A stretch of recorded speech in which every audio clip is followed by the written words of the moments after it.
Good evening, everyone. Thank you for attending tonight, Thursday, November 18th, 2021, our regularly scheduled Board of Selectmen's meeting. I call the meeting to order and ask that we please all stand for the Pledge of Allegiance. I pledge allegiance to the flag of the United States of America and to the republic for which it stands, one nation, under God, indivisible, with liberty and justice for all. Thank you very, very much. Our next thing is additions and changes to the agenda. Don't know if anybody has anything. If not, Excuse me, Chairman Larson, before Yes. you move on, could we just do a quick roll call of the board so we know who's in attendance? Oh, sure.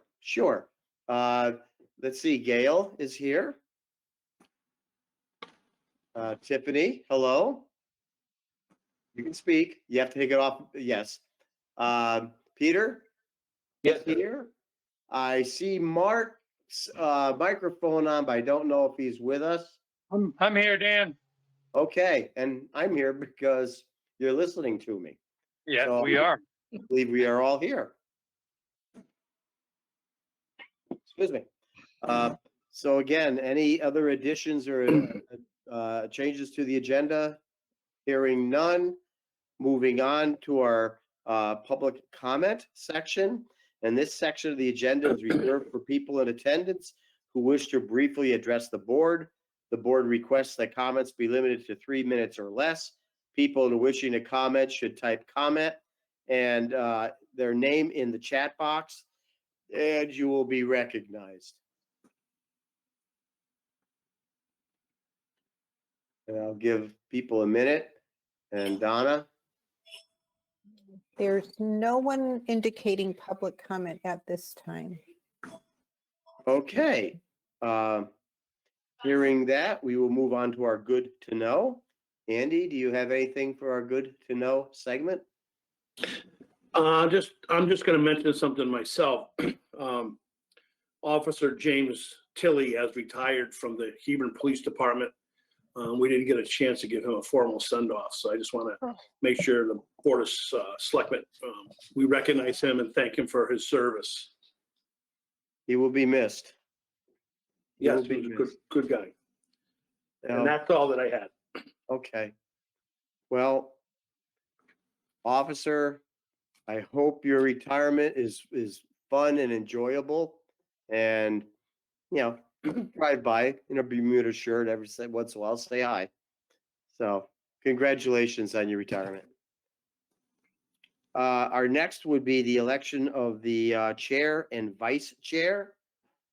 And just to go over for that, what I'll end up is open the floor for nominations. I'd like to nominate Dan for chair.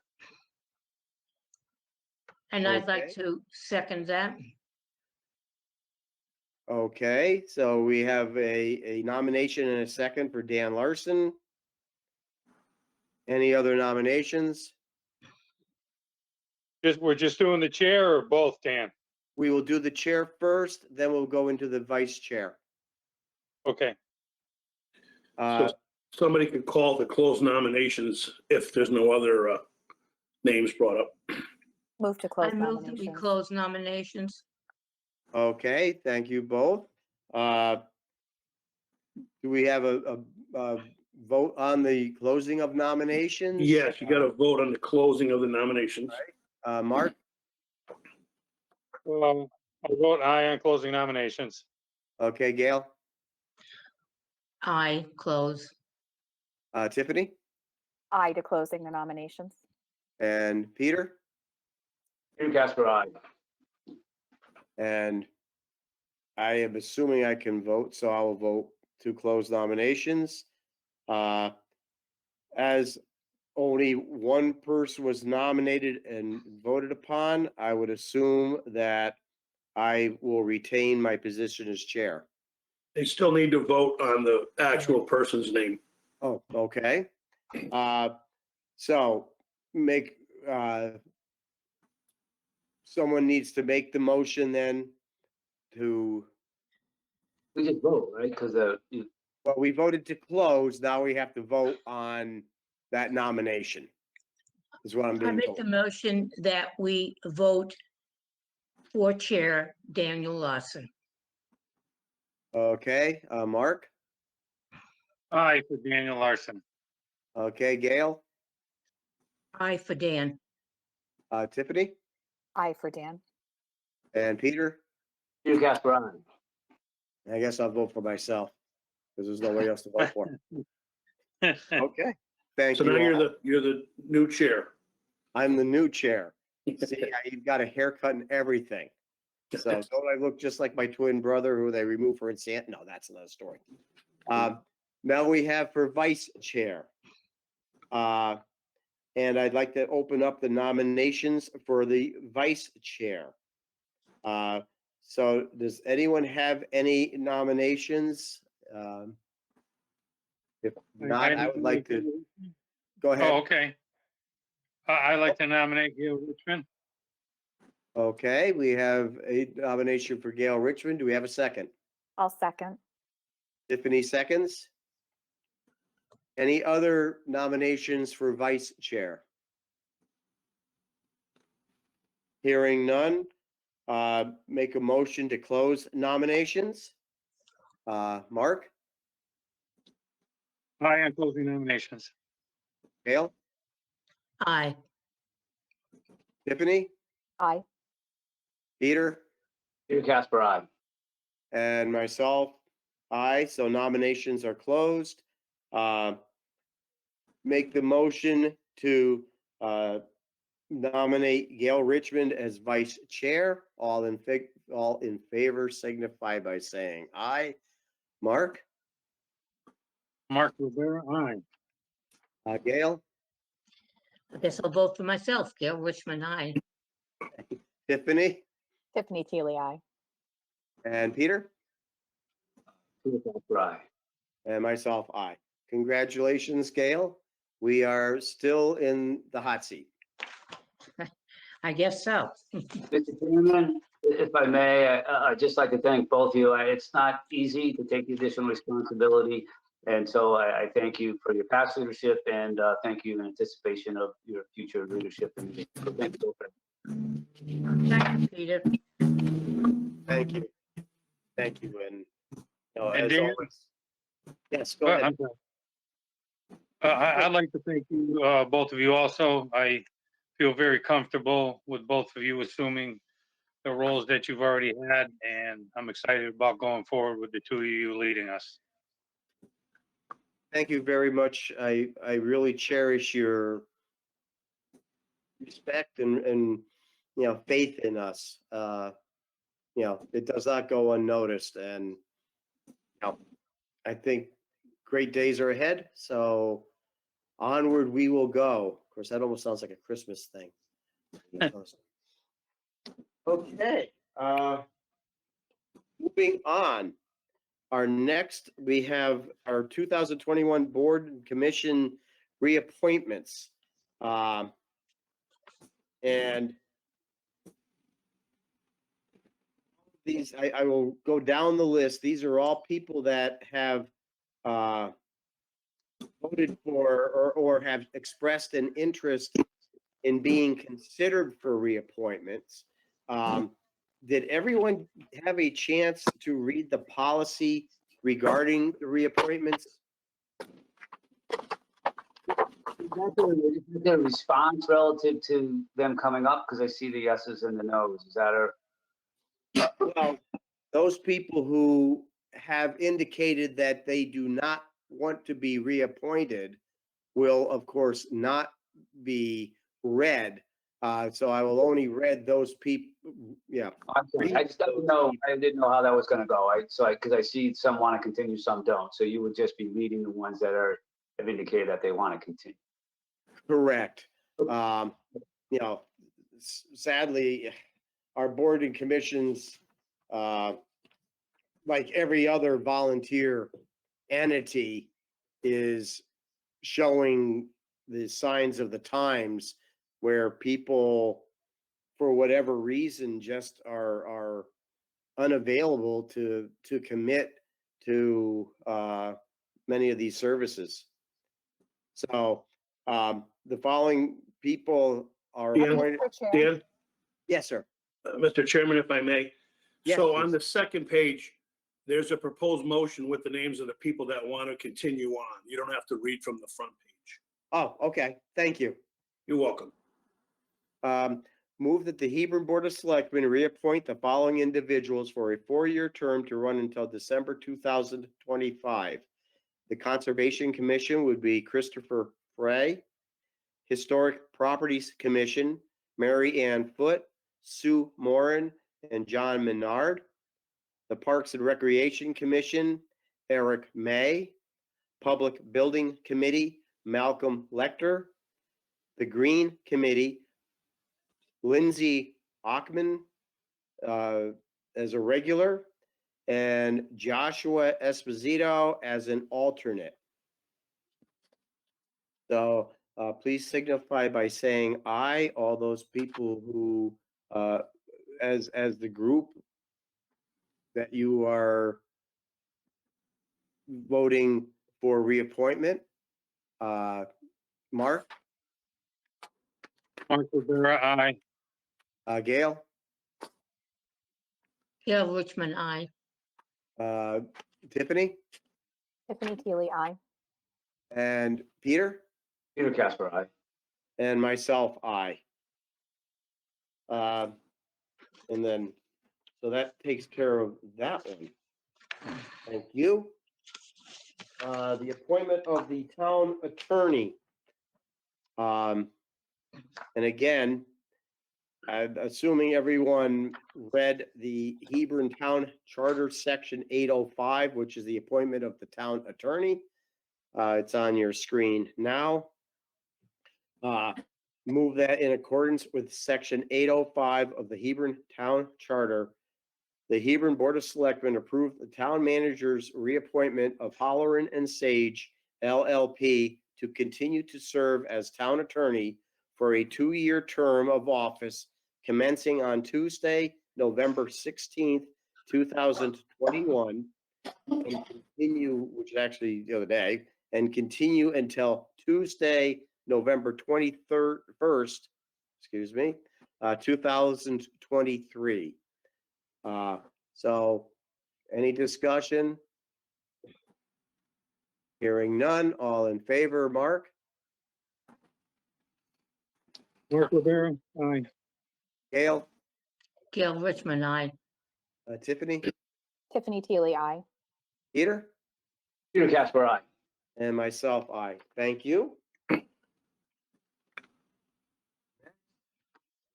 We have the appointment of a panel of moderators.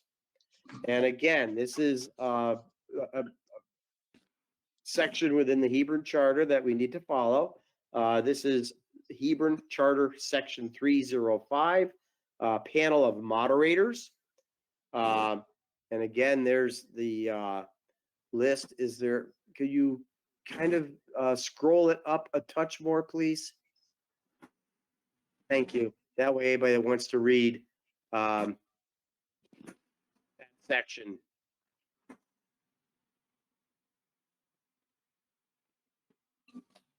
Okay, the motion would be moved that the Hebron Board of Selectmen appoint the following citizens as town moderators for a 2-year term commencing December 1st, 2021 to run through November 30th, 2023. And those people would be Kevin Connors, Scott Kaufman, and Joseph Christ. And again, any discussion? Hearing none. All in favor signify by saying aye. Mark,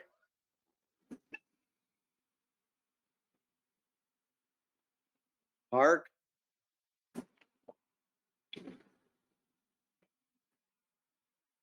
come back. Gail, Gail Richmond, I. Tiffany, Tiffany Teely, aye. Peter, Peter Casper, aye. myself would be aye. Mark, are you there or did we lose you? No, I'm back. I did for a minute. I pressed the wrong button. Mark Rivera, aye. We have all done that. Thank you. Thank you. Motion Chairman carries. Larson, Yes, one thing, ideally, we should have 4 moderators, and the 4th one here, we would be looking for a Republican. So if the board has a recommendation or anybody that you think may be interested, we could follow up with that person and see if they would be willing to serve. okay. Now, has anything been sent to Amanda Viziano on that? No, Not yet. We can get something out. we could do that. If you could, and I'm wondering if do we have any kind of a job requirements section that would let her be able to give to potential candidates as to what those responsibilities would be? I mean, I know it's what it says in here, but We could put an outline together of what's expected of them. if you could, because I think that would be very important, you know, just so that anybody signing on knows what they're signing on to. Yeah, thank you. Thank you. Okay, our next is the reappointment of our Hebron police officers.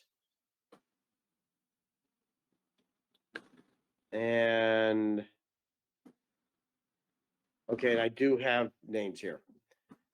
Okay, this is in accordance with the town code at section 100-1. Police officers, the town manager is recommending reappointment of the town police officers for a 2-year term based on input from the resident state trooper. Again, on there is the Hebron Code and the Hebron Charter, which discusses this position.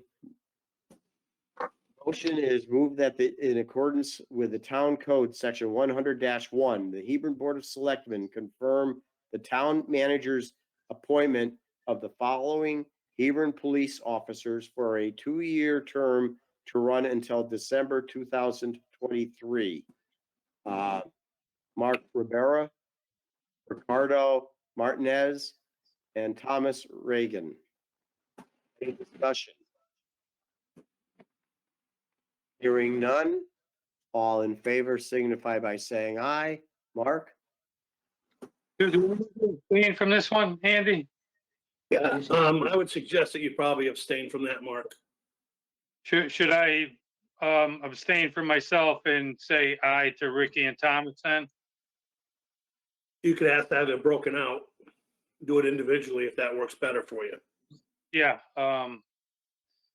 aye in the reappointment of Ricardo Martinez and for Thomas Reagan, and for myself, I'll abstain. Okay. Gail?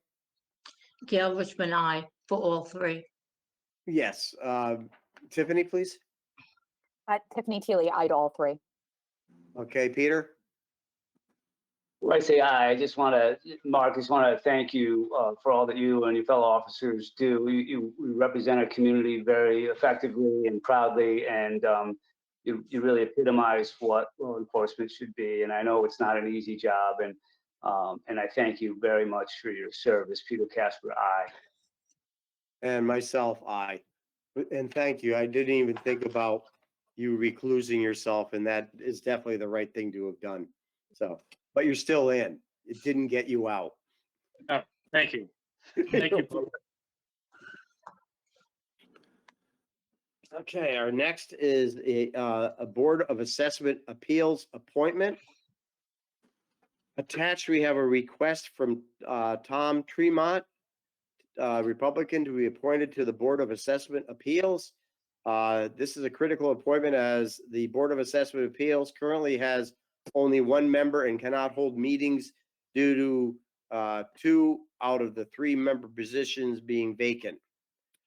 So the motion is moved that the Hebron Board of Selectmen appoint Thomas Tremont to the Board of Assessment Appeals for a term to run until December 2025. And there is a letter from Mr. Tremont requesting this appointment. Any discussion? Mr. Chairman, if I may, Yes, please. before you call the question, just for point of information, they're still looking for one other person that would help to have a Democrat come forward, and it would even out the majority on the board. Thank you. That was actually going to ask that comment of you or ask that question. So thank you very much. So Tiffany, you have your mission. Well, I was going to say, if I may, Mr. Chair, I am confident after our Monday meeting that we will have someone to move forward, hopefully at the next meeting. So we are on it and we should be able to put someone forward. Perfect. Great. Thank you. Okay. Hearing the motion, any further discussion? Hearing none, all in favor? Mark, Mark Rivera, aye. Gail, Gail Richmond, I. Tiffany, Tiffany Teely, aye. and Peter, Peter Casper, aye. and myself, aye. So congratulations, Tom. And then we do have a sheet that they set out with the board and commission's vacancies. So I know at one point Andy was going to get something into the paper requesting, our citizens to hopefully step forward. And as I say, if any of us know of anyone who may be interested in these positions, that to get their names into our town staff, so that they can hopefully be considered and move forward. Mr. Chairman, Yes.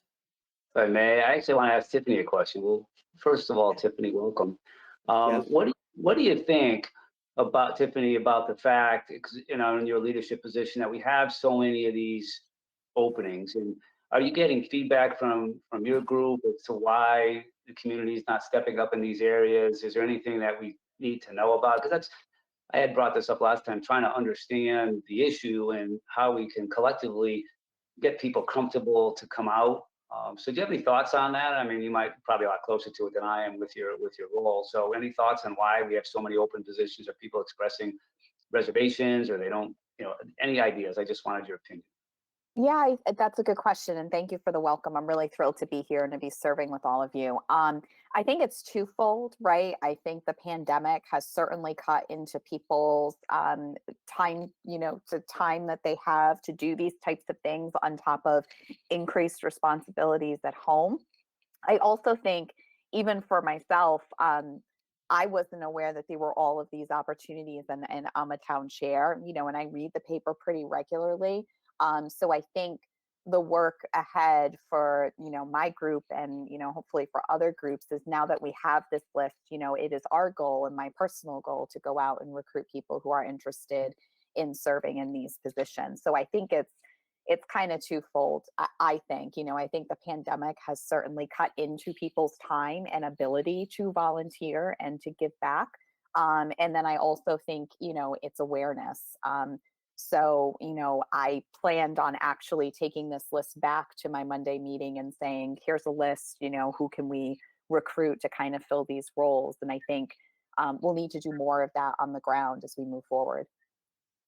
Great, because I know there's some, being in town so long, there's some, good people who had put themselves out there and didn't, win a seat in a particular area that they were running for, but obviously capable, good people that even in this capacity, obviously we would benefit from some of them stepping up. So I just was thinking about, I think there is an awareness gap. And I think also, some people think they may not be qualified. And sometimes I fear that, talking to younger neighbors and things like that. Well, I don't know if I'm qualified. And the answer is you absolutely are. If you love the town and you're relatively bright and you're willing to engage and commit to some meetings, I think you can get a lot out of it. So I think some people really maybe are intimidated by the concept of serving on a board or a commission, and especially if the title doesn't resonate with them. But I think maybe that's it too. So I don't know how we can make it maybe less intimidating, not that it's intimidating for everybody, but I think some people might feel they're not quite ready, and I think they are. If they want to put the time and energy and effort into it and really are committed, they can clearly make a difference. And so I think that's one of it too. I don't know how we can make it easier to not maybe be intimidated by it or know that they're welcome, you know, and not everybody really thinks that way. So I just continue to look forward to discussing this, because having almost 30 spots open in the town outside is not good. When there's so many nice people, good people, and it's a way for many of them to start without a significant, you know, commitment. I mean, they're not jumping into the deep end of the pool, so to speak. They have the ability to sort of get a feel for the town and some of the other roles without necessarily having the significant commitment that some of the boards, like the Board of Selectmen or Board of Finance, may have. So I just look forward to continuing to brainstorm on that, to try to pull in as many of these good people as we can find. Thank you very much. I appreciate it. Again, thank you, Peter, and again, welcome, Tiffany. This is a problem that goes well beyond Hebron and well beyond Connecticut. As I say, I was out in Nebraska last week, and they're having the same types of problems here. They can't get workers, both professionally and you know, your non-professional jobs. You know, we sold the company, and the lawyer ended up bringing back in retirees to help him in the office because he can't get pairs. You know, and these are professional people. I don't know what the answer is, but boy, if we could figure it out, if we could market that, yeah, it would be great. Monetize it, we'll make lots of money. There we go. You know, But it's nothing wrong, Mr. Chairman, as long as I think I want to keep it on the agenda, because I want to make sure that the awareness continues to be here, because sometimes maybe someone's joining us for the first time in the public and hears that and says, wait a minute, maybe I have interest in that topic. Or if you read through all the board or all the commissions or whatever they've described that, I mean, many people probably wouldn't know we had some of them at all. And all of a sudden that may resonate just by seeing their Tiffany said you bring your list back. Someone may say, oh my goodness, I didn't realize there was this sort of committee, and I would be interested in that. And so I just want to keep it fresh and keep it, if nothing else, just to put it out there, and hopefully we can continue to check it. I'll make it a priority. what would you say to, I mean, we have, you know, the different groups or committees, but what would you say, do you think it would benefit if we had a very quick little paragraph stating what the responsibilities were on each one of those? You know, because I'm looking at the Historic Properties Commission as a perfect example. Does anybody really know, outside of those who are on the Hebron Historic Properties Commission, what the responsibilities of the Hebron Historic Properties Commission is, or the Green Committee, or you know, maybe a quick little ditty of, you know, what that committee's responsibilities are, may also help to either alleviate people's fears or, you know, give them a little bit more information where they may feel a little bit more comfortable with with attempting to see if it might be a fit. Yeah, maybe an example, Dan, like maybe we can, maybe me, but maybe someone could copy and paste a recent, decision that was made. So rather than having to recreate it, so here's an example, in the meeting that was had in a certain time, this is, the type of decisions that were made. I think, Andy, yes. Yeah. Mr. Chair, if I may, all those boards and commissions have mission statements or charges that would pretty much explain their duties. We could definitely share those. That's good. Their charge. Yeah, perfect. You know, because there may be people that just say, "Well, I'm not sure what planning and zoning does." Again, at the top of the list. So, okay, great discussion. Thank you, everyone. Thank you. Our next section is our Public Works Facility Building Project, and You have any updates on that, Andy? It's pretty much what I reported at the last meeting, but I'll go through it quickly again. So the charge from the Board of Selectmen was to move forward with the project. So there's 3 areas we feel could change the scope before we spend a lot of money in final design and final cost. So one of them is we're dealing with the landscape architect. There was a request us to look at the parcel to see if we couldn't possibly move that closer to Keeney Road. So we're going to look to see if that's something that it's just being looked at, if that would be an option. She should be back to us before the end of this month. The second thing we're doing, and then if we could, or if we were going to move it, that would change final design, road measurements and things like that. So we don't want to spend any of the town's money until we finalize exactly where it's going to go and have the reasons why it's going there. So the second thing, first one was the landscape architect. The second one is a Shippo, State Historic Properties Review. We put in a letter to them. They've gotten back to us already. They're suggesting that we hire a consultant to go out there and look at the area, the footprint that we're proposing to make sure there's no historic significance there. That would also could be a possibility where it would move the project. And then thirdly, the wetlands were flagged when we had the master plan done. That was probably 7 to 10 years ago. So we're going to have those reinstated, reflagged, just to make sure nothing's changed. There's a lot of conversations that we're ruining wetlands. The footprint that's being proposed presently keeps us out of the wetlands and out of the regulated areas. We want to make sure that that's still true, and we'll make sure we design it so that is not encroaching on that. So when those 3 things get done, we're hoping, by the first of the year, we should be pretty good, except for the consultant. I'm not sure how long that consultant for the Shippo study will take, and we may have to come to the Board of Selectmen, Board of Finance for some appropriation to do that. The other 2 things can be done throughout the existing budget. So it's similar to the update at the last Board of Selectmen's meeting, but I want to reiterate what we're doing and why we're doing that. We don't want to move forward or spend any money if there's going to be one of those things that could change the project, move it, or whatever. So once those 3 things are satisfied, we'll look to our, the Board of Selectmen, Board of Finance to approve some monies to do the final plans and the bonding and the cost. Get that so we can go to referendum with the factual information. Okay, great. Thank you. Mr. Chairman, would you Yes. mind if I just ask Andy a question? You probably answered this before, Andy, but based on all this additional work that's being done, do you feel that the May referendum might be too close? I mean, there might be too much pressure on meeting that date? And if so, when would you sort of feel that could be an issue that we'd have to address? Yeah, I want to clarify that. I know that was brought up at the last meeting. We were trying to possibly shoot for the May referendum, but by no means do I think we're going to be ready. We don't want to rush this project. We want to answer everybody's questions. We want to have multiple public hearings. We're going to do a video along with the building committee. And we want to have a lot of interaction before we bring this forward. So we had put that date out there. We said at a referendum, if it was going to be ready for that one, fine, but I don't believe it's going to be ready. So it could be a referendum on its own.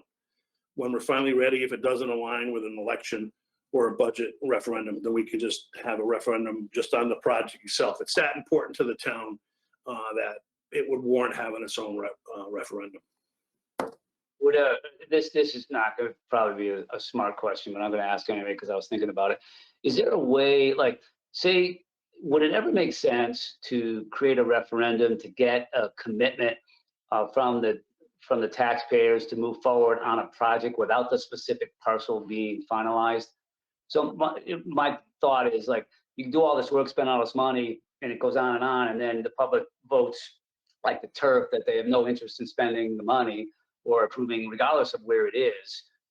Is there any sense, and I'm just thinking about it, is there any sense to gauging that sooner than later? Because if this drags on and then the public says, yeah, we're not approving like the turf, we're not interested in doing that no matter what, we have to take a different course of action because clearly there's some safety issues involved that need to be addressed. And I'm concerned that with the safety issues identified, the longer we wait, the more likelihood that there could be an issue associated with safety that may possibly have been avoided.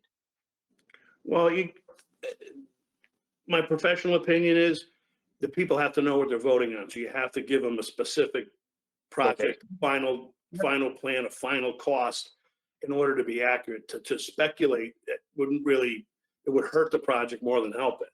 Okay. The need's never going to go away. This is different than the turf field. There's options there. Unfortunately, it didn't pass. Whatever side of the fence people are on, you can fix the existing field. You can do other things. We're here, the building committee, and we had a facility studies committee submit letters, not once, but twice to the Board of Selectmen. Environmentally, we're not in compliance. We've outgrown the building. At the last meeting, one of the selectmen said, why don't we put some money into that until we can get this thing built? It doesn't make sense because you can't expand. We can't fix the environmental issues without expansion. There's not enough room to expand. We tried as hard as we could to try to build a new facility down there, and at the end of the day, it just didn't work. We tried to buy the property next door, but it was with wetlands. Whether somebody's a wetlands expert or not, we have a certified wetlands person telling us that that's wetlands, and the planning and zoning and the wetlands agency is not going to let us build on there. So, we've got to finalize a final draft, a final plan, and a final cost, and show the taxpayers how it's going to be paid for. The issue is the need's not going to go away. So if it fails on the first referendum, which I will state, most towns that do a public works facility, it takes 1 or 2 or 3 referendums. We purchased that property for a public works. So if this model or this plan doesn't make it, we'll come back with another one, and we'll come back with another one until we can get it passed. But we've searched the whole town for property. This one was zoned for it. We had the boards and commissions all look at it and write letters of approval of it. I know there's some people that don't think that's the best spot for it, but unfortunately, when we get done with all our homework and show all the things and steps that we took to try to make that work in other places, and it ended up there, the owners came to us, they wanted the town to buy it, or they were going to sell it to somebody else to develop it. That was never going to be open space. That was always going to be some sort of development. So we don't want to move forward until these 3 things come back. And we have, now we don't have to move it. If Shippo says, no, you're good, or if the wetlands are far enough and the regulated area is far enough out of the way for the footprint, and then the landscape architect rules out moving it any closer due to whatever reason, cost, elevations, wetlands encroachment, we'll have those 3 things answered. And that'll show why we chose not only that parcel, but that spot on the parcel to put the public works facility. So 2 things. One, thank you. I know you're repeating yourself in some of these areas, but I think it's such an important issue that covering it again and going through a summary like that is very beneficial. So thank you for that. Are there any, and I get distracted when I hear safety. Are there any safety issues that on a short-term basis we can address, or is it all encompassed into the concept that the facility isn't right? But is there anything on the safety side that we could address now that makes it a better environment for the next 6, 8, or year and a half, whatever it's going to take? Clearly, if it's a couple, it's still going to be another, length of time before the facility's built. Is there anything we can do now that would make it a safer environment? Well, we're kind of doing what we can. For office space during COVID, we bought a Carefree shed. We've got people working out in the parking lot in the shed. I'm ashamed to say. We also, we're washing the vehicles outside. That's not permitted anymore by DEEP, so we're not in compliance. The floor drains, we pipe them into an oil water separator and we get that pump. That's very expensive, but we're doing it to try to comply. The salt at both the salt box up at the north end and down at Old Colchester Road, the way we're storing it with hoop houses, sometimes it's subject to the weather and you get leach, and that goes off the paved surface when we're loading the trucks or mixing it, and that could get into the wetlands, where the new facility would all be under cover with a membrane in the floor, and none of that stuff would be outside. It would be a facility with a building, not a hoop house, that would protect that from the weather. So that would bring us into compliance. The space needs is what was brought to the attention, where the guys and the plows on the trucks have to have them inside to be warm. Right. So they start in the winter, The ones that can't fit in the garage, we have to have them plugged in outside to keep them warm so they can start in the, sub-zero weather. It's not ideal, but we're doing what we can without, throwing good money after bad. I mean, it's like, making a silk person out of a sow's ear. I hate to use that term, but I got it. we've yeah. outlasted that. We needed a garage 10 years ago. We've been looking for a new facility for 10 years. So we're not rushing it by any means. It's not a popular topic. I get that. Everybody's entitled to their opinion. We also honor that, but we need a public works garage. We have to keep our employees safe, and we have to come into compliance with DEEP. And we've done the schools, we've done the fire stations, we did an addition at the town hall, we did the senior center, and it's time to do the public works. We did the library. It's time. Okay, I appreciate it. I just didn't know if there was anything else that we could support you on relative to the safety issue. I think you're right. It's clear we need a new facility. I hope that doesn't get lost in anybody with the distraction of where, but the why seems to be pretty clear.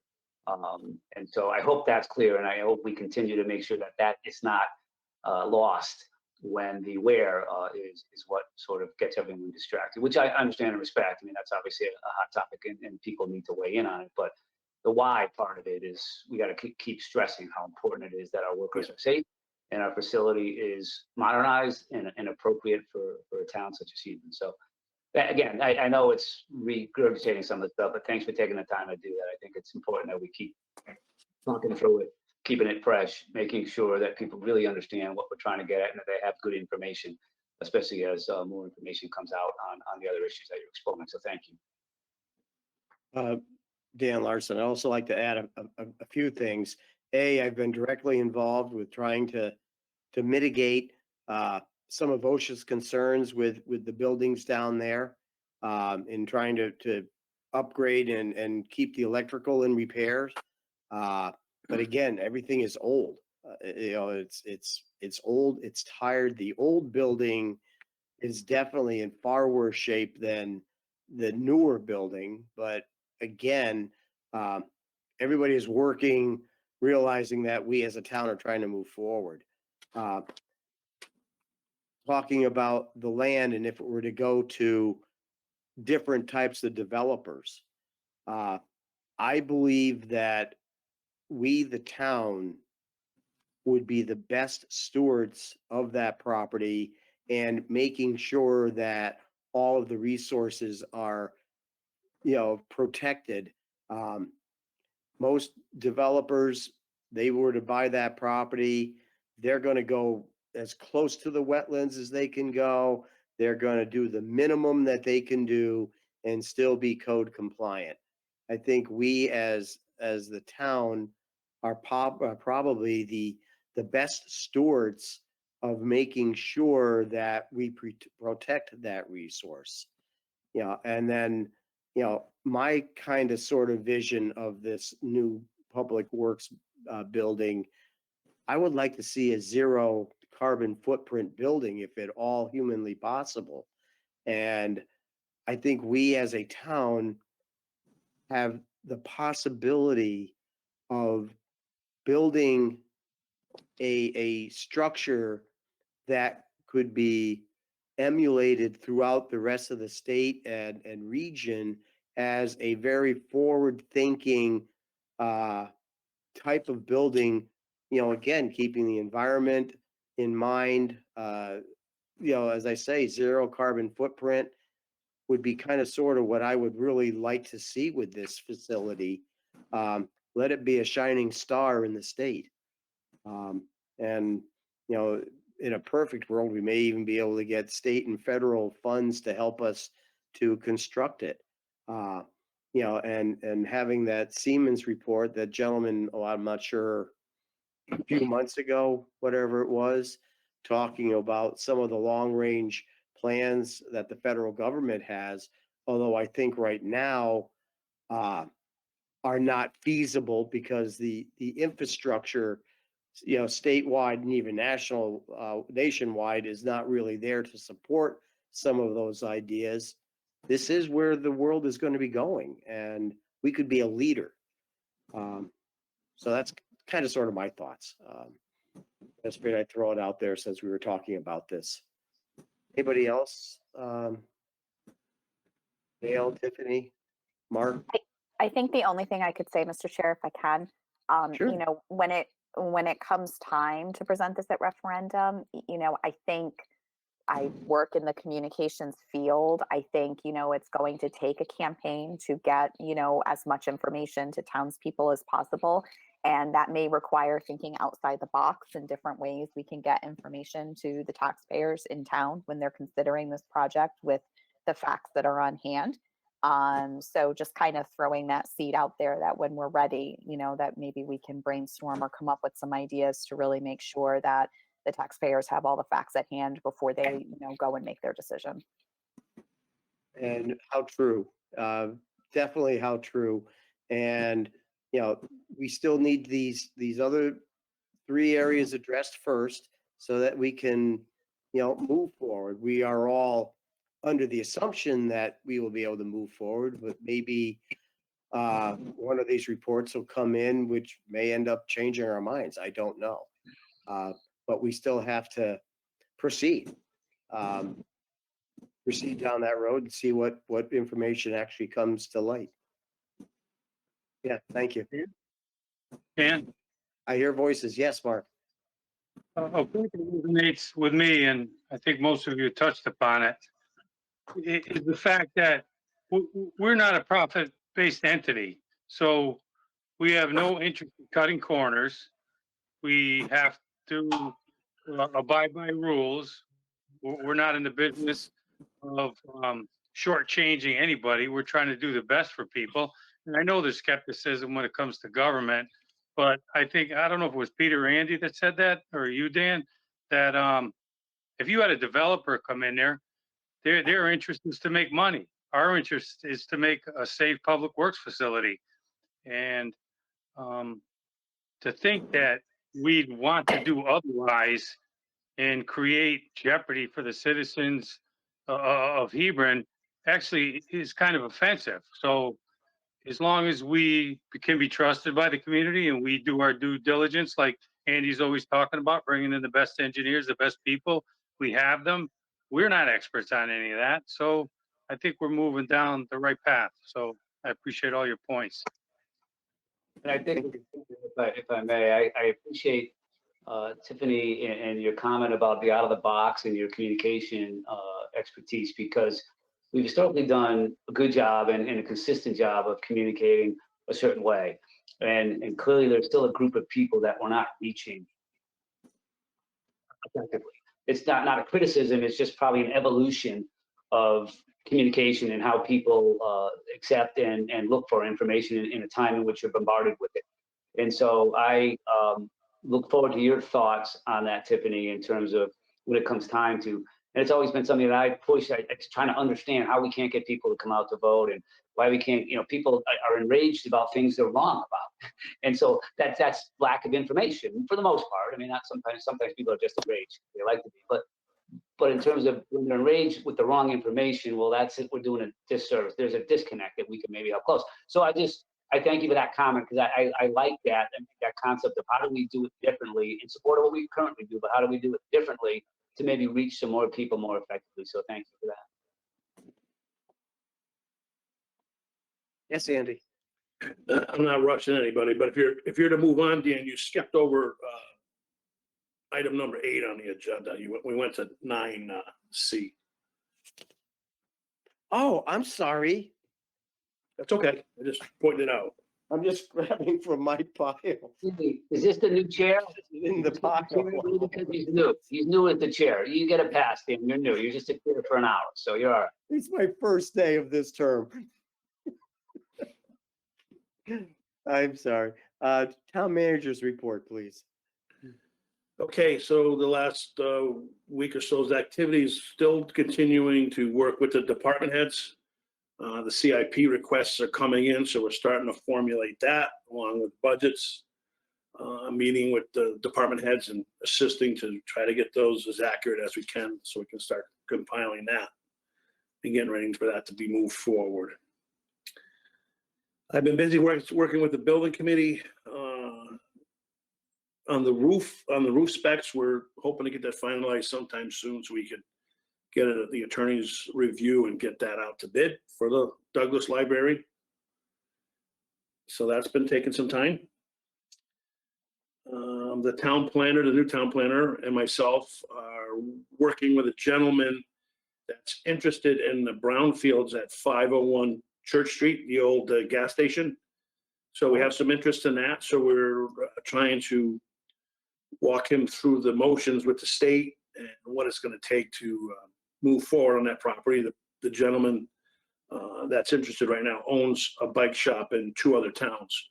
So we've met with the state once already, and we got another one coming up. So we're hopefully this will, pan out. If the people that were on the board at the time when I brought the announcement forward, I know Tiffany wasn't here, but we did get the money for the Tertian Mill, and the other one is sitting there. We have to come up with a developer, which we're working with this person, and if we meet the criteria, then they would award us the money if there's still money in the pot. So we're trying to move that forward as fast as we can, and hopefully we'll answer this gentleman's questions and we can get a commitment. So we're working diligently to try to get that moving forward.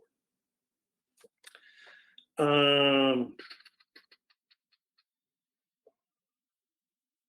don't know why I got this on there.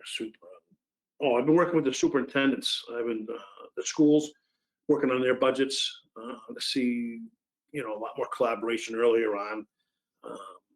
Working with Tom Baird and Scott Leslie. So early on, but we're trying to get those budgets to be responsible and something that we can explain to the taxpayers that they can support. So we're busy in budget season. Down at the Public Works facility, we're looking to hire 3 new people. We lost 3 people. Once again, that's why one of these budget items coming up, I'm looking to increase that, the pay for them. Years of contract negotiations at 2.25 have gotten us behind some of the surrounding towns. So we're losing skilled labor or trained labor to other departments that are paying better. So, in a couple weeks, it's going to be December, and I'm going to be looking to hire 3 brand new guys to drive $200,000 plow trucks in a town that they've probably never been to, or at least plowed snow in. So we got to do something there. So that's taken up a little bit of time. Meeting with the first selectman from Marlborough tomorrow to talk about the town manager's transformation or over in Marlborough. He wants to he was going to meet with Daniel. I don't think you're going to make that, right? I got fire marshal. Okay, I'll take care of it. So just to let you know, that's another activity that we're doing. I'm very pleased to announce we had our Region 8 Insurance Consortium meeting today, and we set a number or a budget number for RAM, the elementary schools in the town, at a 0% increase for health insurance.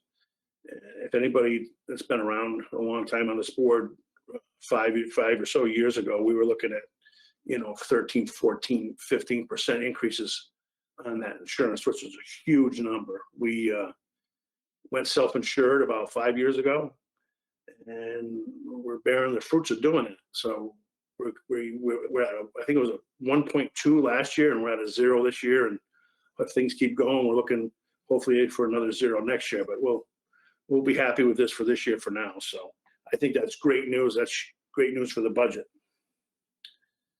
So with that being said, the Rebound Notices got mailed out today. So people will be getting those in the mail.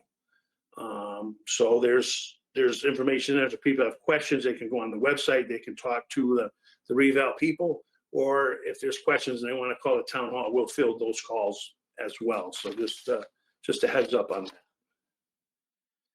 And that's pretty much what I've been working on.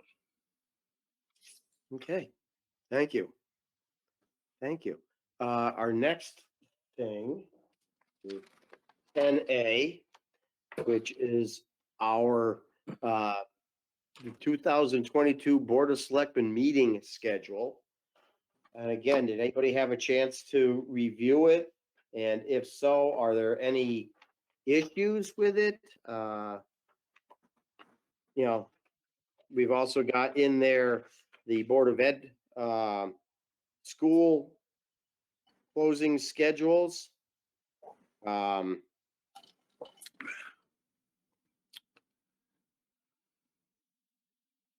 looking at any input. Okay, I'll read the motion. Move that the Hebron Board of Selectmen adopt the 2022 Board of Selectmen meeting schedule as presented. And as I say, the dates are there. It just as a footnote, as it does state, the March meetings on March 3rd and 17th would be at the Douglas Library Community Room. Other than that, at this point in time, I believe we're still going to keep the meetings virtual. That's correct, Andy? Yeah, that would be my recommendation. I'm in constant contact with the health director of Chatham Health. With the weather getting colder, I mean, you wouldn't know that today, but with the weather supposedly getting colder and people moving inside, the numbers were ticking up. So let's get through the holidays. Let's keep it on the agenda. We can regroup. But my suggestion would be we go to the first of the year doing this and then take a hard look at it and see what's going on. Okay. And as I say, my personal viewpoint is I think this actually makes us more accessible to more people in town, both seniors, young people with kids. They can see what's happening. They can watch the meetings, without having to pack up, go out in the cold, go out in the heat. Seniors not having to go out at night and driving and at night. Snow, rain doesn't affect, this type of system. So I'm kind of sort of in favor of keeping this, but at any rate, so I've made the motion. Any further discussion? Hearing none. Mark, I don't know who you are. Mark Rivera, aye. Gail? You're on mute. Gail Richmond, I. Tiffany? Tiffany Teely, aye. Peter? Peter Casper, aye. And myself, aye. And I'll put that over here so I can actually put it up on the wall. Our next section is just reviewing the Board of Selectmen rules of procedure. And I mean, this has been basically what we have been operating under for, I would say, pretty much a long time. I'm not sure how long, but definitely this is our current selection. It's stating from February 18th, 2021, but as I say, this basically has what's stated in the charter. So be it resolved that the Hebron Board of Selectmen adopt the Board of Selectmen rules of procedures and guidelines as presented. Open it up for discussion. Mr. Chair, may I? Yes, yes. So I had the opportunity in preparation for this role. I sat in on quite a few meetings. And I think what stood out for me for procedure, I think I just want to emphasize it more than anything, that the purpose of a liaison is to provide information from one board to another. And it seemed to me that in some meetings here and there were liaisons or people from other boards actively trying to engage with the selectmen during a meeting. They would go through you, but it just seems to me that in this procedure, if it's only when recognized by you, and I think you're a gracious chair and you're open to that discussion, but I do think from an expediency point of view, I think it would be great if we could hold to that, because I think it would make your job a lot easier, and it would kind of, quell a lot of the back and forth I think we've seen. So I think that's great that that's in here, and I support that. And I just wanted to kind of provide you with an observation of what I saw in the past few months for what it's worth. Okay, great. Thank you. Thank you. Mr. Chairman, Yes. I build on what she's saying. That's always been a concern of mine. We are not supposed to, and during our meeting and discussion, we are not supposed to engage with anyone. So I agree with her, and we need to stick to that. Or we'll have another one of those 11:40 at night meetings. You don't like them? No. No, Nah. My cats will- don't like it when I I will don't get up to bed Do on my time. best. Yes, Peter. no, I agree. I think it's good to, we need to be communicating.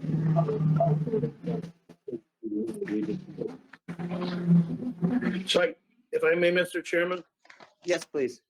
so I think for clarification, I think, and I had the opportunity to meet with Tiffany today. I think from what I'm hearing is she just wants anybody that takes the floor to be recognized and approved by the chair. And that's just common courtesy. In the past, people have just, I think, jumped in, and I think we've all witnessed it. People maybe trying to be helpful or adding information to a topic that's on the agenda, but Robert's rules, which should be, the floor is, yours to either allow or not. And I think we've been laxed on that. Is that kind of a good scenario, Tiffany? Yeah, that's my point. I mean, I think, I think people come from a place of wanting to be helpful, but I don't think they should be interjecting when we are moving on to business items that are up to us to discuss. I think we have 2 public comment sections. I think if Yes. one of us has a question, we can go through you, Mr. Chair, and say, this individual is here, may we ask a question? But I think that we need to maybe shut that down a little bit for expediency purpose, because when we discuss liaison appointments, it's my understanding it's not really my role to interfere in a discussion of another board, and I just think the same should hold through for our board as well. Thank you, Andy. And you are, Mr. you are Chairman? right. Yes, please. And I think going on what Tiffany just said, for anybody in the audience, we are not saying that we don't want input. We want input, but it has to be done at the proper times, which is why we have 2 public comment sections. And anybody who wants to can send in a letter to us. As you know, it always gets read into the minutes. So we do want public comment. We do want the residents of town to give us their feelings, but it must be done in the proper procedure. Touching base on that, I just again to reiterate, and I was actually talking, I want to say it was to a lawyer who was stating that it is actually ill-advised for us to start getting into side conversations from the audience, that letters should go to the town and then be answered from the town, whether it's from the board members, whatever, but there should be a unified response, I guess would be the way to word it. And apparently that is somewheres in some of the states' decisions or whatever. And I had asked them to actually send me that section that stated that, just so people understand that it's not that we don't want to start getting into discussions, but this is not the format for that. And that things should, in order to maintain, properness, that the letters go into the town and that they get answered as a town response, not as an individual response. So thank you all for the great discussion. So again, I'll read the resolution. I'm assuming this needs to be voted on. Be it resolved that the Hebron Board of Selectmen adopt the Board of Selectmen rules of procedure and guidelines as presented. Gail, Gail Richmond, aye. Mark, Mark Rivera, aye. Tiffany, please. Tiffany Teely, aye. Peter, Peter Casper, aye. and myself, I. Thank you. That one over there. Our next section is the approval of the Emergency Management Performance Grant application. Andy, did you just want to touch base on this? Yeah, it's in your packet, but this is one of two. You did the other one at the last meeting or the meeting prior to. But this is the actual State of Connecticut Department of Emergency Services and Public Protection Emergency Management Performance Grant application for the period from October 1st, 2021 to September 30th of 2022. This is an annual grant application which provides the funding for the emergency management operations of the town of Hebron. And this is what we do every year. So this Yeah. is It is. nothing new. No. Okay. The proposed resolution resolved that the town of Hebron may enter into with and deliver to the state of Connecticut Department of Emergency Services and Public Protection, Division of Emergency Management and Homeland Security, any and all documents which it deems to be necessary or appropriate, and further resolved that Andrew J. Tierney, as town manager of the town of Hebron, is authorized and directed to execute and deliver any and all documents on behalf of the town of Hebron, and to do and perform all acts and things which he deems to be necessary or appropriate to carry out the terms of such documents. This authorization is for the EMPG grant for the performance period October 1st, 2021 to September 30th, 2022 in the amount of $5,000 with a local match of $5,000. Hearing the resolution, any discussion? Any discussion? Hearing none. Gail? Gail Richmond, I. Mark? Mark Rivera, aye. Tiffany? Tiffany Teely, aye. Peter? Peter Casper, aye. And myself, Dan Larson, aye. Thank you.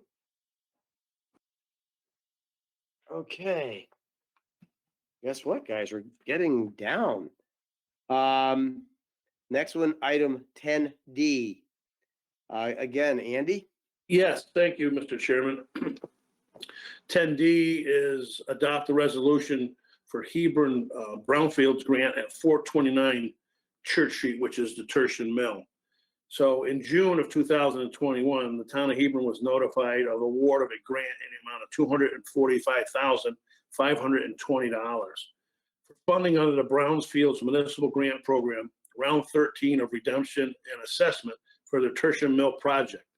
The town of Hebron was the application for the grant, and the sub-recipient is McCarthy Development LLC. So we're putting things together that we need to move forward in order to get that funding, and this is one of them. They want this resolution passed. We get this, we submit it to the state. We've got a consultant that we're working with, and we'll start to get into doing that program and hopefully help that person develop that property. Okay, I'll read the resolution and open it up for discussion.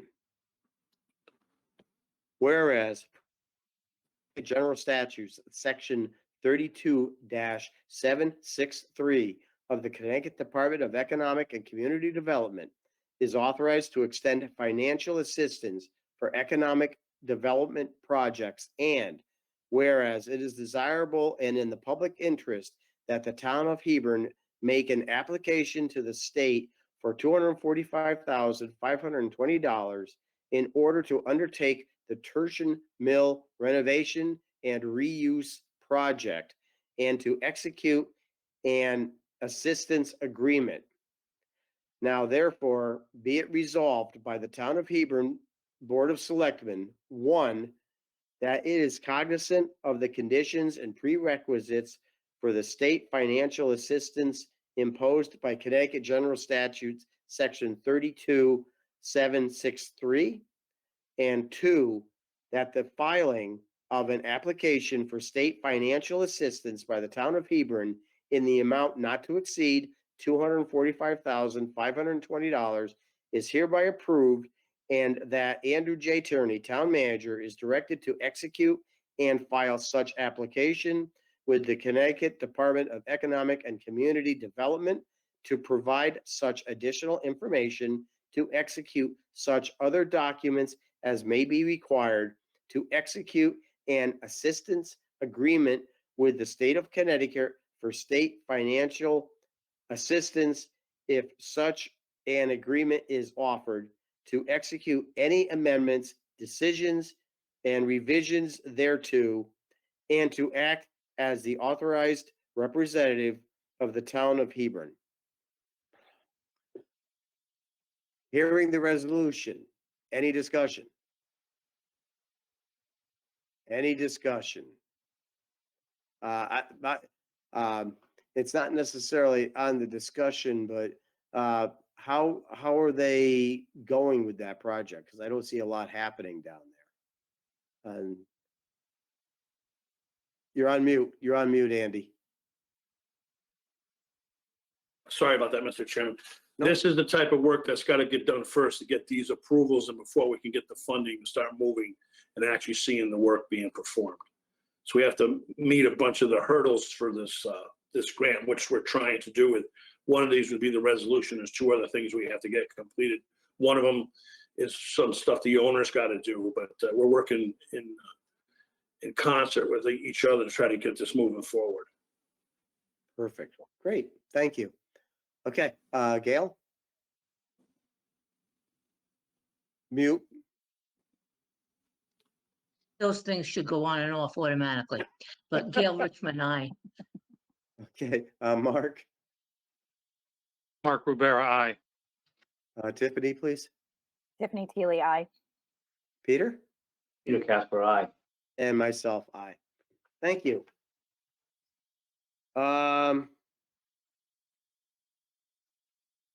Okay, our next would be the draft agenda for our next meeting, which is slated for December 2nd, 2021.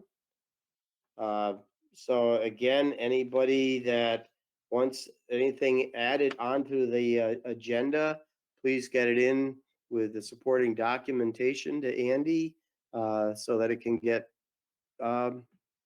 handled. Any other new business?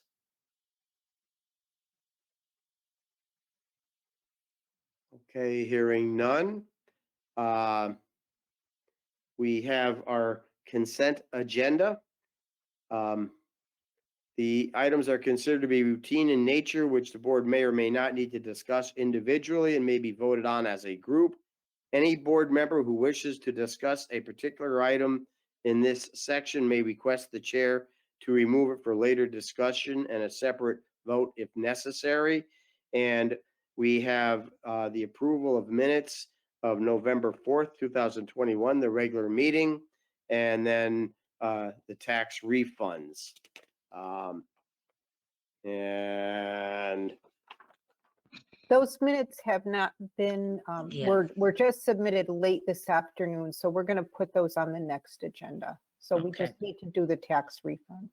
okay, you. thank you. I was gonna say, I didn't see the minutes. I just got my computer actually up and running today.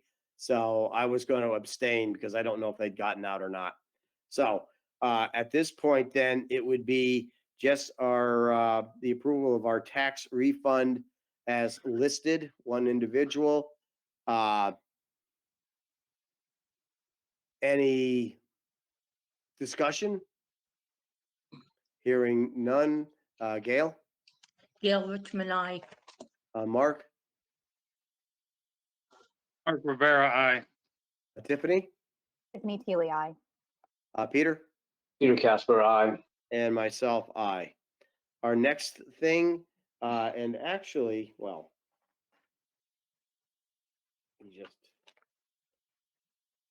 we have our liaison report, but we also trying to sing and dance while I get this paper out.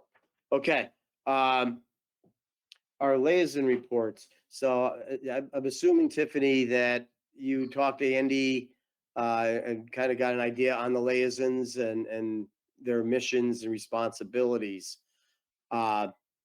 Looking down the list, I'm not sure, is there anything that you are then open up to everybody. Is there anybody who wants to change their liaisonships? Or is there any, what your interests may be, Tiffany? Try and open it up. Don't all speak at once. I think Andy's raising his hand, Mr. Oh, Chair. I'm sorry, Andy, but you're on mute, so go ahead. I wanted to get permission first. Ah, Thank you, Mr. Chairman, for recognizing me. This is the time where you guys could look at all the liaison assignments you have. You could reduce some of them if you think some of them are, I know they're all important, but some might be, get the information back to the Board of Selectmen through my office or other means. So we've, over the years, been adding more and more liaisons, and we're having less and less volunteers. So I don't want to burn anybody out. It's just a suggestion. When you look at those, I'm not sure you have to fill all of those, but I think there's some that should remain, but that's the decision of the Board of Selectmen. I just wanted to throw that out there. Mr. Chairman? yes, Peter. And what do you, I mean, in terms of your opinion, I mean, because obviously some of these are coming back to you now, maybe more so than others. I mean, do you have any suggestions of ones that, again, are all important, but don't necessarily need the presence of someone from the Board of Selectmen? And again, as you said, with all the other responsibilities everyone has, to have 2 or 3 more meetings on top of the meetings, and, you know, it can be a little bit difficult at times. Is there any, or maybe ask you, however you want to answer it, or the prioritization? Listen, these 6 need to be represented, and these other ones, it's up to you guys. Do you have any thoughts on that, since you intersect in all these areas? Mr. Chairman, I'd like to give a little history on Sure. why the liaisons were created. Yes, a- please. Many years ago, the position of liaison was created because all the boards and commissions were not communicating with the Board of Selectmen, and the Board of Selectmen were left in a vacuum as to what the business was and what was being conducted at some of these commissions and boards. So the idea was not that the person had to attend all the meetings, but that the person, after a meeting of that board, the Board of Selectmen would speak with the chair or a member of that board and get the information to then bring back to the next Board of Selectmen meeting. It doesn't mean that I have to go running all over town to every meeting. And I think I think we all started to feel the pressure that, oh, I'm the liaison, I need to go. But in actuality, I don't need to. And I think we need to save our sanity.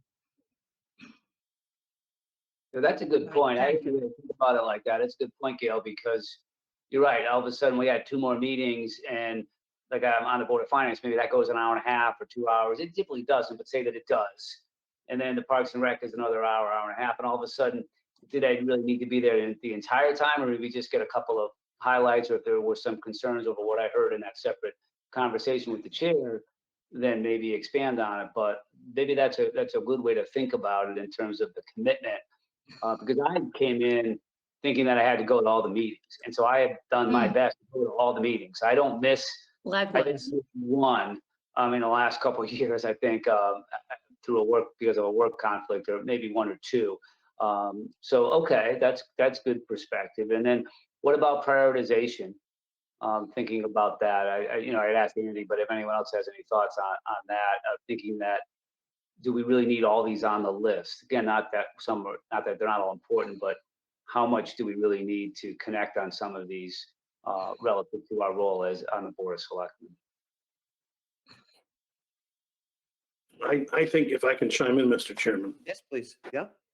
I remember back in the day when Jeff Watt was the chairman, we started more with the liaison for RAM, because the RAM board was a big part of our budget, and a lot of stuff was going on over there, and it was getting back to us not in a timely fashion. Not that that was anybody's fault, but he felt at the time that would be a good place to have a liaison, because it was a regional board, and bringing it back to the local board for what type of actions that were going on over there. From there, each year it seemed that we just started adding a lot more of the liaison responsibilities, and it's hard to get people to run for for these boards and commissions. So I think you don't have to make a decision tonight. We could try to prioritize, like Peter said, and put something together and have some conversations offline with each of you and then submit a draft for the next meeting if that works for everybody. That would make sense. One of the things I'm looking at going down the list, and please, I feel everybody, I feel every item here is important. So what I'm about to say, please don't take wrong, but some of these entities that have, shall we say, paid staff, and I'm looking at AHM, Parks and Rec, they could easily generate a report to forward to your office, Andy, I would think, even possibly, Board of Finance, could generate a report of important items that may be of interest to the Board of Selectmen. So as I say, just speaking out loud, and I'm not sure what other, my other colleagues here think, but that may be something to consider, is to have those people part of their responsibilities, just forward a quick synopsis of their meeting.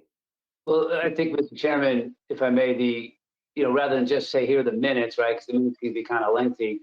Right, like when I think of some of the meetings I go to, there's probably a couple of items that chair might say, hey, I would like the board, because the last Parks and Rec Commission meeting I was at, they said, hey, it'd be nice that the Board of Selectmen knew this, or our opinion on this. Okay, that's great. It was one or two items, and probably the rest of the 2 hours, I didn't really add any value, and I don't necessarily think I brought necessarily a lot back to my update. So it would be also, and maybe this isn't tenable, but I wonder is it possible to get feedback from those boards and commissions saying, do you want a liaison? I mean, maybe there's something there, or maybe there's a better way to do it, because they may not need a liaison, and maybe there's a different way to do it. So I think that's something to think about.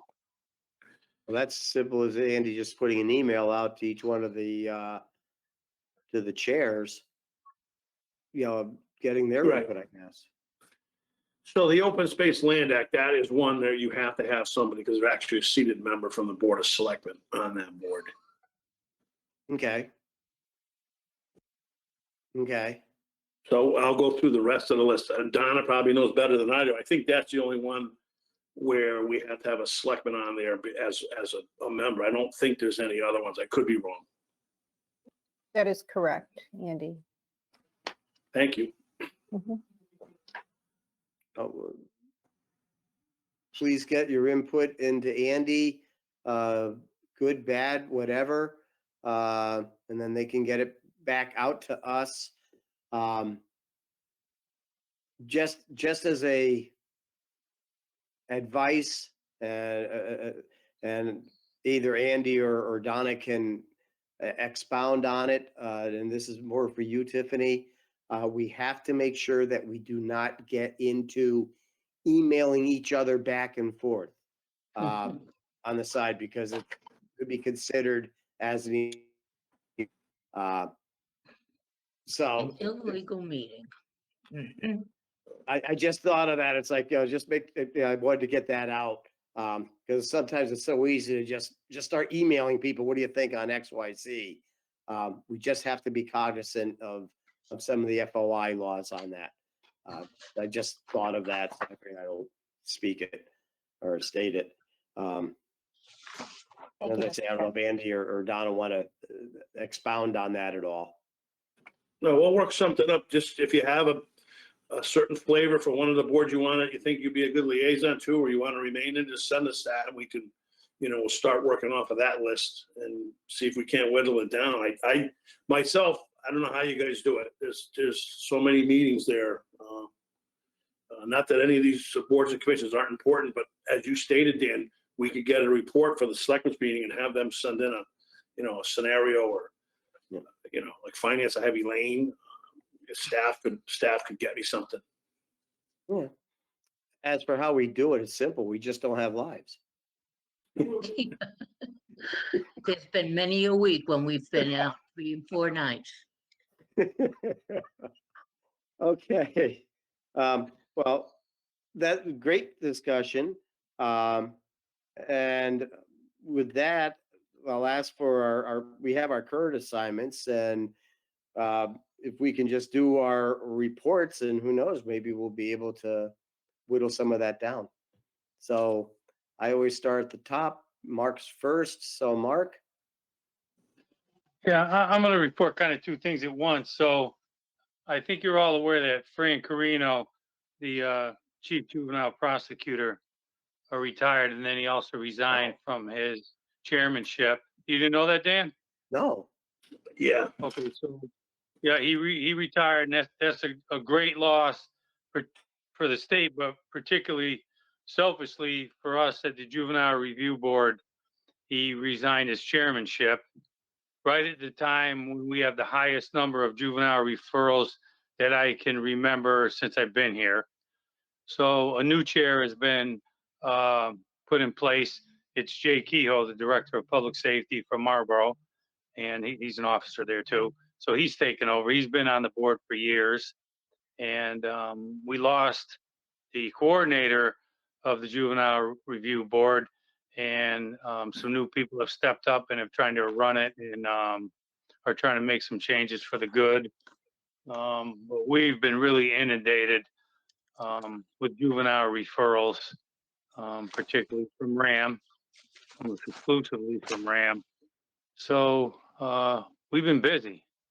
And as far as RAM's discussions, a lot is being done and talked about the superintendent since they lost the search chief to cancer. The new head of the search committee has taken over, and he spoke to the board at the last meeting, and they're going to speak again and have a concrete format for how to go forward. And obviously everybody at the school is starting to be saddened at the loss of Scott Leslie. I'm sure you are too, Andy, because you were talking about earlier they needed a liaison with RAM, but you speak to Scott all the time. I speak to Scott. There's no secrets. There's a great relationship. So we're hoping we get a good superintendent that we can keep this going forward with. That's all I have. If I may, I'm assuming that the state will not allow Scott to maintain that position. Is that accurate, or? No, he got extended a year, but Scott really is looking forward to retirement. I think he's turning 64, and he's been in education since he was 22, 23 years old. So I think he's ready, and he's getting sad too, but he's left a good legacy behind, and hopefully the new superintendent can come in and keep things moving forward like Scott was. Okay, thank you. Thank you. Gail? All right, Commission on Aging, the Senior Center. Want to again remind everyone that the Winter Heating Assistance Program is open and accepting applicants. So contact the Senior Center if you feel you may qualify for that. The congregate meals have been working out well, so there's no more grab and go. Next, the Douglas Library. The book sale is this Saturday, something that I work on all the time, November 20th. So come and buy some books. Anybody buys them, there's less for us to put away afterwards. And of course, the movies are every Friday, and this week will be Black Widow. And I really have nothing from the Hebron Board of Ed, but their hot topic does seem to be expanding the preschool program. That's it, Mr. Chairman. Thank you. Is there any specific types of books the library is looking for their sales? Or are there any books that seem to go better than others that you would like to see an increase in donations of? Oh, well, of course, the current fiction bestsellers. But really, the criteria is please don't donate books that are not in good shape.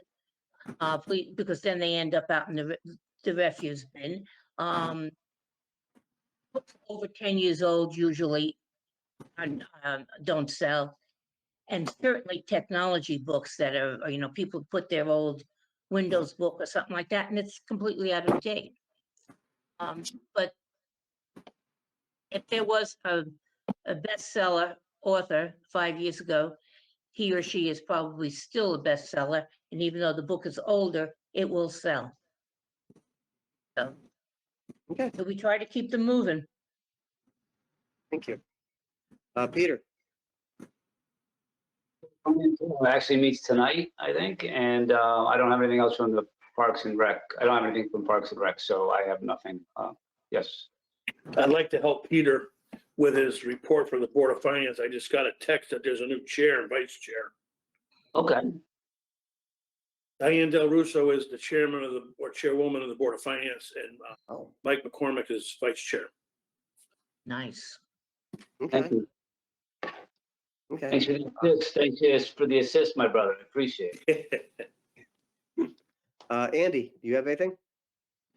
No, I don't. No, they're working on the, well, you do, I'm sorry. They're working on the pump stations. They're getting all the temporary powers in place. All the stuff's ordered. They're getting their permits through the town. So it's winter time, but they're moving forward. So I'll keep sending out the work updates via email to all the selectmen. I'll send one out tomorrow. Okay, great. Thank you. Andy, it's Mark. Can I ask Andy a question, Dan? Sure, of course, please. Hey, Andy, the project going on behind the new Flower Girl Bakery, is that ours that we're doing that drainage, or is that Jason's company that's doing that? That's good question, Mark. I guess I could report on that. That really doesn't fall underneath the liaison, but it's in the center of town. Excuse me. So, yeah, Jason Tennell's doing that. It's a joint venture. If the Board of Selectmen remember, we entered into a parking lot agreement. So he's rushing to try to get that done. And I gave them a hard cutoff. If that's not completed and somewhat graded, so we could pave it the first week of December, we may have to push the paving off until next spring. So, I mean, with a day like today, they sent me an email this afternoon. They're going to try to get that done by, I don't know, middle of next week. If that's the case and we get a good day, we'll try to get that paved. So that'll be ready for Maple Fest. Okay, thank you. It seemed like they were making good progress today. They got the pipe all covered up already. Well, when I told his wife this morning that if it's not ready by the first week of December, they might have to wait. They kind of jumped to it. Okay, thanks, Andy. Okay, and the only thing I have, Hebron Historic Properties Commission did not meet tonight. The fire department, the annual senior dinner is this weekend. So the auxiliary and fire department will be, I believe they're doing in excess of 80 meals this year, which they will deliver to the seniors on Sunday. So that's another great event. I can't tell you how many years we've done it. I've been involved since its inception, but that was actually something that was started by Scott Cofield, and I'm trying to think of a couple of the other people that came up with that concept. God, 20-something years ago now, and so it's nice to see that continuing, and it's always been a great time, and great for the seniors. So that's happening this weekend, and I think that's it. So without that, or with that being said, Gail? It is 8:34. I'd like to make a motion that we adjourn. Thank you. Is there any public comment? Oh, We have public comment. Thank you. public Yes. comments, yes. So go ahead. Mr. Tula Mary would like to make a public comment. Okay. Yes, thank you, Mr. Chairman. Thank you, members of the Board of Selectmen. And please bear with me. There was a lot covered this meeting and last meeting. And as most of you know, and welcome Ms. Steele to the board. It's nice to see a new face here. myself, my neighbors on Kinney Road are very concerned with the placement of this public works facility in our historic residential neighborhood. And I only ask that the board really take an open mind as they look at this and as they move forward slowly. Of course, the safety of the public works workers is indeed important. And we're always concerned for them and hope that that situation can be improved. As it was stated in the 2014 Plan of Conservation and Development, there is an opportunity today to add a maintenance garage and office building on land that was reserved at Burnt Hill. In 2014, they stated there was 10 acres reserved. That has mysteriously shrunk to 2.5 acres, but I still believe that there is an opportunity to put some extra storage facility, maintenance facility, or another type of public works building up there that would relieve some of their space, and that can be done today on land already owned and set aside specifically for public works.